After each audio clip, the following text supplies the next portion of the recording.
Here we have a problem on ratio. Okay, let's go to the information. If x to y equals to 3 to 4, the value of x square y positive x, y square 2, x to the third power positive, y to the third power is.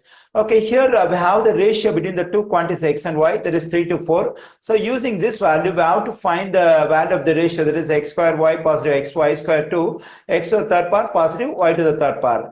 Okay, so when people do this kind of problems, immediately what they will do is they will consider this 3 as a value of x and this 4 is a value of y. Actually, that's wrong. So sometimes when we take this 3 as a value of x and 4 as a value of y, and when we plug in 3 for x and 4 for y, over here you may get the correct answer, but the logic is completely wrong. So why I'm saying it's wrong? So for that, let's consider an example. Let me take the ratio 4 to 10.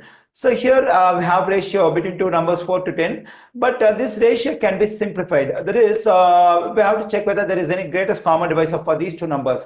Yes, is there? It's 2. So since we have the greatest common divisor for 2 for these two numbers, I mean for the two terms of the ratio, what I can do is I can divide both the terms of the ratio by that greatest common divisor, that is 2. Whenever I multiply or divide the terms of a ratio by the same non-zero number, the resulting ratio will always be equal to the original ratio. Here I have divided the terms of the ratio over here by the same non-zero number 2. So the resulting ratio over here is equal to the original ratio 4 to 10. Okay, now let's simplify this one and this one. When I divide 4 by 2, I am getting 2, and also here when I divide 10 by 2, I am getting 5. So this resulting ratio is equal to the original ratio 4 to 10, that is 4 to 10 equals to 2 to 5. Okay, here the two ratios are equal. Can I say the first term of the ratio on the left side is equal to the first term of the ratio on the right side? That is 4 is equal to 2. Is the logic correct? And also the second term of the ratio on the left side, the second term of the ratio on the right side are equal. Can I say? I'm pretty sure 4 and 2 are not equal, 10 and 5 are not equal. So in that logic, this x cannot be equal to 3 and also this y cannot be equal to 4. And some people may take this 3 as a value of x and 4 as a value of y, and they may get the correct answer. So for that, we cannot say that the logic is correct, the logic is wrong. So what do we have to do for that? So let's consider the two quantities we have over here. The first quantity is x and the second quantity is y. And these two quantities are in the ratio 3 to 4. Okay, whenever I want to get the original quantities from the terms of the ratio, what I have to do is I have to multiply the terms of the ratio by the same non-zero number. Okay, so for example, if I want to get the first quantity x, I have to multiply the first term of the ratio by some non-zero number.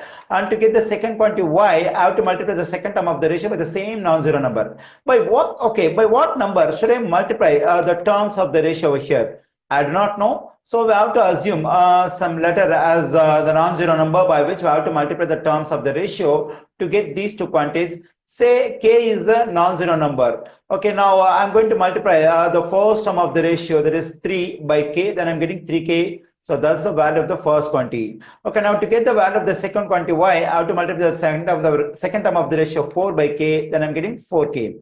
Okay, now I got the value of the first quantity x and second quantity y in the given ratio over here. Okay, now I have to plug in x equals to 3k and y equals to 4k over here to get the value of this ratio. Okay, now let me write this ratio as it is. That is x square times y positive x y square to x to the third power positive y to the third power.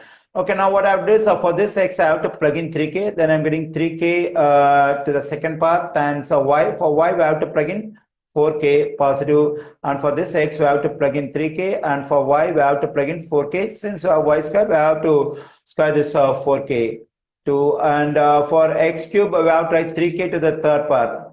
Let me do it. Positive for y cube we have to write 4k to the third power.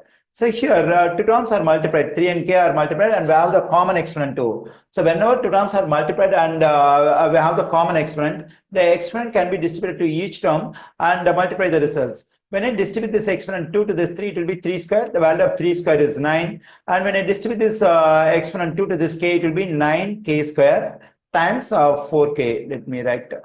And here we can keep this 3k as it is. The same thing, we have to distribute this exponent 2 for this 4 and k, and we have to multiply the result. And when I distribute this 2 to this 4, it will be 4 square. The value of 4 square is 16. And when I distribute this 2 to this k, it will be k square 2. And the same thing, when you distribute this 3 to the 3 cube, the value of 3 cube is 27. And when we distribute this 3 to this k, it will be k cube.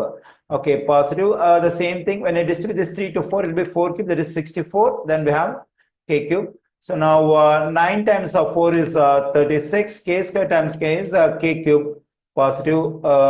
Here 3 times 16 is 48. K times k square is k cube. So here both the terms are like terms because both the terms contain k cube. So we can combine them. For that, we have to add this 27 and 64. When I add 27 and 64, I'm getting 91.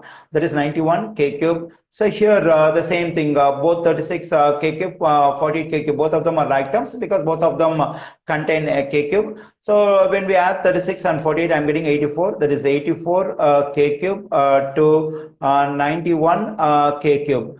Okay, now we have to simplify this ratio. Obviously, the greatest common divisor for this one and this one is k cube. So we can divide both of them by k cube. And also, we should be trying to get if there is any greatest common divisor for 84 and 91.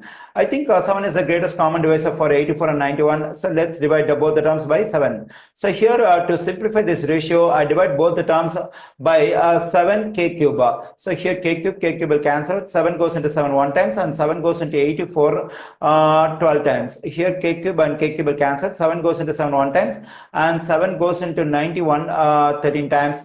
So the simplified form of the ratio is 12 to 13. So the ratio, the value of this ratio is 12 to 13. We find this 12 to 13 in answer choice B. The correct answer choice for this question is B.